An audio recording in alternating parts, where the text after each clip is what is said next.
Well, it's me again, and well, this project is finally done.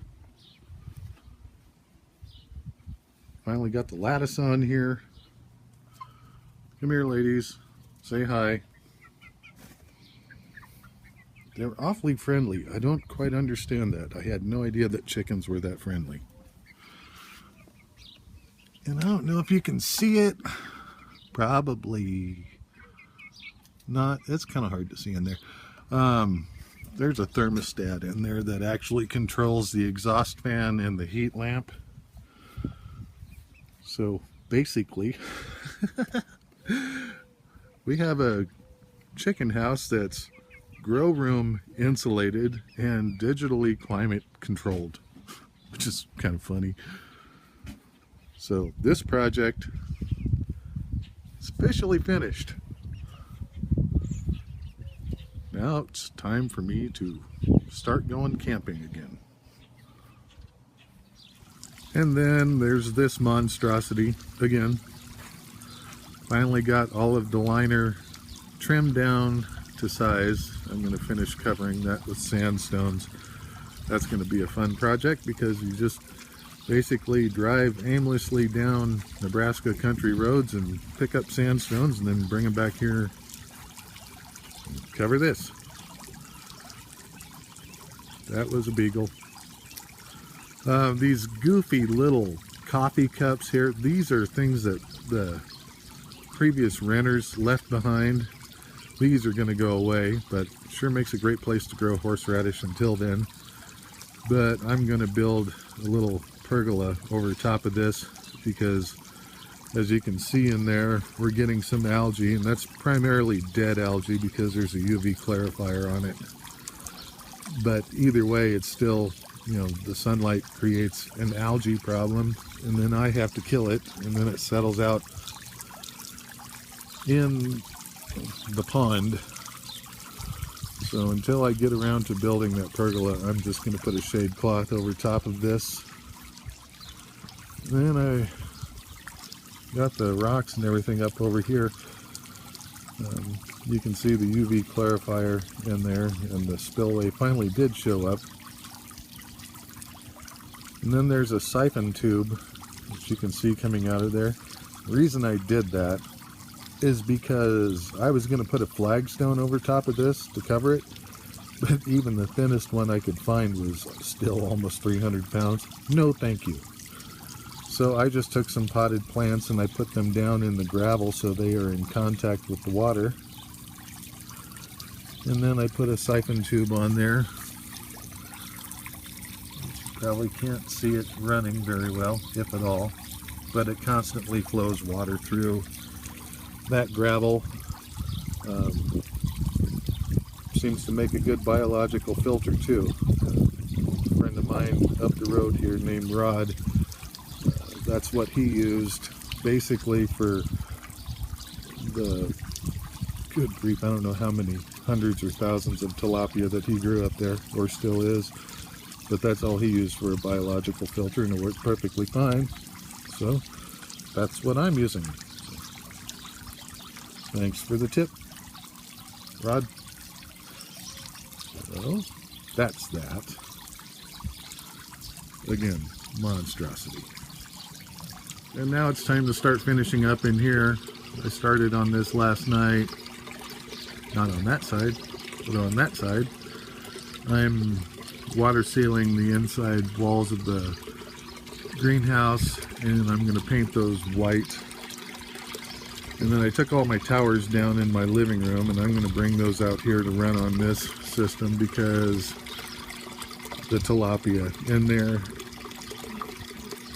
they're basically drowning in nitrates. I got to have something to absorb the nitrates, so the towers are going to go out here over this, and then I'm going to put a styrofoam raft over top of that so I can do some deep water culture lettuce. And then it's time to finish up all of this stuff. What a confused beagle. Finish up all the wicking beds and get the felt tape put on the ribs of the greenhouse so we can get the cover on this thing when fall starts rolling around again. Hopefully this time we can get the cover on before Mother Nature bombards us with 18 inches of snow. Surprise! Wicked little witch. So that's that. Hey, and I'm back again. Geez, 2 videos in 1 week? That's not right. Hey, before I finish this one up and go back out there and work on the projects again, I thought I would finish this one off. You know how I did the Q&A last time? This time I have something that's a little funny. When a person unsubscribes from a Patreon channel, they have like a little exit survey. And I have what I consider to be the 3 funniest responses to their exit survey from former subscribers. And seriously, I gotta share these because they're kind of funny and probably need a little clarification for people in advance, you know, before they go over there and subscribe. All right, the first one on here, funny. They said, the content here is exactly the same as on YouTube. That's not accurate. Sorry to bust your bubble. When I post videos at Patreon for subscribers only, it's actually, the videos are hosted on a completely different channel. So yes, while a person might see videos on this channel posted on Patreon, the videos on this channel don't constitute all of the videos posted on my Patreon page for subscribers. And not only that, but not all of the content at Patreon are video posts. There's other information over there. When it comes to Patreon, you can't really protect anything, you can't protect a video, because in order to link to the video, it has to be publicly accessible on YouTube. So all you can do on your YouTube channel is hide it from the public so it doesn't show up in search results. But that doesn't stop somebody from sharing a link to the video. So therefore, the only things that you can really protect at Patreon are images, text, things like that. You can't protect videos over there. And then also something to keep in mind, way earlier in this year when there was still snow on the ground, I changed gears over at Patreon regarding how I'm using it, because when I posted a video here once saying that there was a new subscriber only video at Patreon, good grief, people acted like I kicked their dog, beat their baby, who knows what. So I figured, well, okay, we won't do that anymore. So what I primarily use Patreon for is people who want one-on-one support. Whether it's access to the forums on my website, or if they want to utilize Google Hangouts at the next level up.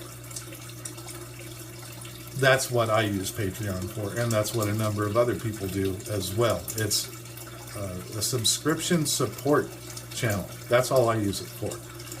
So if a person wants some direct help without all of the typical YouTube whiny users that pollute the comments on videos, that's what I use it for. So I hope that clears that up a little bit. The second one here, the reason they unsubscribed is because of language and name calling. Really? Considering the fact that this channel here is the only place that is linked to my Patreon channel, because I don't think other people are linking to it for me on their channels. When it comes to language, I don't understand why a person would think that when they look at videos on this channel that the language is going to be any different from supposedly the same videos on Patreon. Makes no sense. And, you know, when it comes to language anyway, the people that are complaining about that, you know, they don't talk any different than I do. Because when they start ridiculing me for things, oddly enough, they're using the exact same, I don't know, English enhancements that I use. And then as for name calling, I couldn't find anything over there that constituted name calling. There was a private message from Nate over there that he sent to me on the Aquaponics Source website, their forums, just full of delusional accusations and just, you'd have to read it to believe it. I mean, good grief. So I referred to him as Dr. Deluded. Now, if that's name calling, you might be just a wee bit too sensitive for your own good. And I don't think it's really name calling that offended anybody. I think it's more of a matter that I proved that he's really no better than anybody else. At best, somebody that might be offended, or, you know, they say that they're offended because I referred to him as Dr. Deluded. I think it's more of a matter that you're suffering from something called cognitive dissonance. And if you don't know what that means, Google's your friend. You can look it up. So, and here's the last one, number 3. He always talks over people's heads. Really? I don't think I do. Now, if you look at the videos that are coming out of Wyoming over there, those guys use a whole lot more $10, $20 words than I do. If a person subscribes to my Patreon channel and they don't understand things like biological surface area, nitrifying bacteria, just anything else that is basic and common knowledge in the field of aquaponics, you probably shouldn't have subscribed. I have never said that I would be the one-stop source for everything that you need to know. I learned it from, well, like I said, Google's your friend. I learned things by reading and by doing, and when I had a problem, I did more reading to figure out how do you fix the problem. So if you look at my Patreon channel, it says that I'm only creating more enlightened people. I'm not training you from ground up, not from ground zero. No, I expect you to have a clue going in, some kind of a clue before going in. I'm going to help you not fall victim to marketing schemes, not think that you have to go build these super complicated systems. They're not necessary. They're great, as my friend Richard over in Colorado says, people build these complicated systems so they can go impress their friends and say, hey, look what I've figured out. Look what I can figure out. That's not necessary. You don't need all that complicated crap. And that's what I help people with, is to show you how to make it work without, going broke buying somebody's unnecessary patented product that you could probably duplicate with off-the-shelf materials from Walmart or Home Depot, and to save people from having to build these overly complicated systems that are just going to result in more confusion for you later on and more problems that you're going to have an impossible time figuring out. Remember, I don't say keep it simple, stupid. My saying is keep it stupid, simple. And that's what I help people do. I'm not here to sell you overpriced patented products or try to be your one-stop source. I mean, good grief. You want to learn the stuff? Nate's got plenty of videos. Murray Hallam's got plenty of videos. There are numbers of people all over the internet, universities and stuff, that have posted studies that they've done. The information's out there. You don't have to rely on me to be the person to hold your hand from day one up to the day that you have a functional working system. So I think that's about it. This video segment, 9 minutes and 40 seconds long, so I'm going to cut this off. I'm going to go back and finish my stuff. Now see, I didn't say shit, did I? Nope. Take it easy. Talk to you next time.